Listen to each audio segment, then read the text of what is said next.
हुए हैं कि वर्तमान परिप्रेक्ष्य में वैदिक ज्ञान और सांस्कृतिक विरासत की क्या उपयोगिता और क्या उपादेयता हो सकती है। उसमें से मैं समझता हूँ कि वर्तमान समय शायद एक अकेला ऐसा बिंदु है जो सबसे ज़्यादा चिंतन की मांग करता है, और इसलिए करता है क्योंकि जो वर्तमान समय है वो शायद मानवता के इतिहास का सबसे अभूतपूर्व और सबसे ऐतिहासिक समय है। हम लोग संस्कृत में कहते हैं न भूतो न भविष्यते, एक ऐसा समय जो आज से पहले कभी नहीं आया, और यदि परमात्मा की कृपा हो तो शायद दोबारा आएगा भी नहीं। गुरुदेव के जीवन का एक महत्वपूर्ण अंश मानवता को यही चेतावनी देने में गया कि जिस मोड़ से आज की तारीख में मानवता गुजर रही है, जिस समय के साथ हम लोगों का सामना हुआ है, उस समय साधारण समय नहीं, असाधारण है, अतुलनीय। इससे पहले कभी इस तरह का समय नहीं आया। यूँ आप लोग पढ़ो तो आपको इतिहास के अंदर महाभारत के समय का उल्लेख मिलेगा, देवासुर संग्राम का मिलेगा, पौराणिक आख्यानों का मिलेगा, आपको दुर्गा सप्तशती का समय देखने को मिलेगा।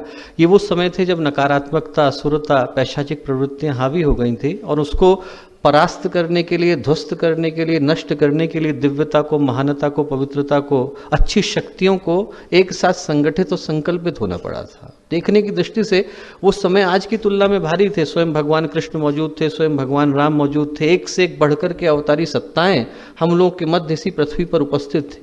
पर उस सब के बावजूद मुझे ऐसा लगता है कि गुरुदेव जो कह करके गए वो सत्य था कि आज का समय उन सारे समयों की तुलना में ज़्यादा भारी पड़ता है, और सबसे ज़्यादा अंधकार से भरा हुआ समय है, सबसे ज़्यादा नारकीय परिस्थितियों से भरा हुआ समय है। क्यों?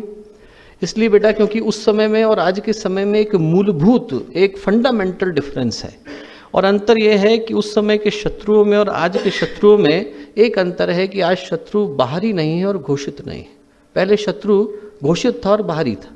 यदि आपको रावण के साथ लड़ना है तो लंका जाने की आवश्यकता थी। वो लंका में बैठा हुआ है, वहाँ आप जाइए, उसका अंत करिए। उसके अंत करने के साथ साथ राम राज्य की शुरुआत हो जाना सुनिश्चित हो जाता था।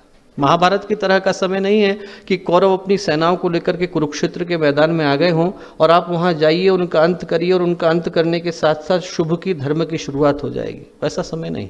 कोई नरकासुर, कोई बाणासुर, कोई वृत्तासुर अपने अपने किलों के अंदर बैठ गए हों, वहाँ जाकर के आप उनका अंत करिए, और उनका अंत करने के साथ एक शुभ समय की शुरुआत हो जाएगी, ऐसा कहा नहीं जा सकता। क्योंकि इस बार जो युद्ध भूमि है वो बाहर नहीं है, बल्कि मनुष्य के मन के अंदर है। इस बार जिनको आप असुर कहते हैं, जिनको आप नारकीय शक्तियां कहते हैं, जिनको आप नकारात्मक ताकतें कहते हैं, वो बाहर कहीं युद्ध नहीं लड़ रहे, बल्कि मनुष्य के मन के अंदर लड़ रहे हैं। मनुष्य के मन के अंदर, चिंतन के अंदर, दृष्टिकोण के अंदर, भावनाओं के अंदर, जीवन शैली के अंदर, जीवन जीने के प्रति दृष्टिकोण के अंदर, हमारी मान्यताओं के अंदर, आस्थाओं के अंदर, बिलीफ के अंदर जो शक्तियां आकर के बैठ गई हैं, और एक दूसरे के प्रति बढ़ते हुए स्वार्थ, अहंकार, अहमन्यता के रूप में, एक दूसरे के प्रति घटते प्रेम, एक दूसरे के प्रति टूटते विश्वास के रूप में जो घटनाएं घटती हुई दिखाई पड़ती हैं, वो किसी आसुरी शक्तियों की प्रेरणा से घटती हुई दिखाई पड़ती है। इस बार असुर बाहर नहीं है बेटा, इस बार असुर मनुष्य के मन में है।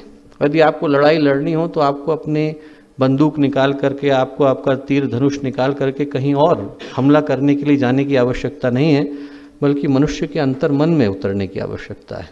और उसका परिणाम है, आप देख लो, मनुष्य के पास पैसा पिछले 3 दशकों में कितना आया है। आज से 30 साल पहले जो लोग हजारों हजार रुपए में अपना गुजारा किया करते थे, वो आज लाखों कमाते हैं, करोड़ों कमाते हैं, पर मन की शांति को गंवा करके कमाते हैं। पैसा तो आया है, पर इधर से मन की शांति चली गई।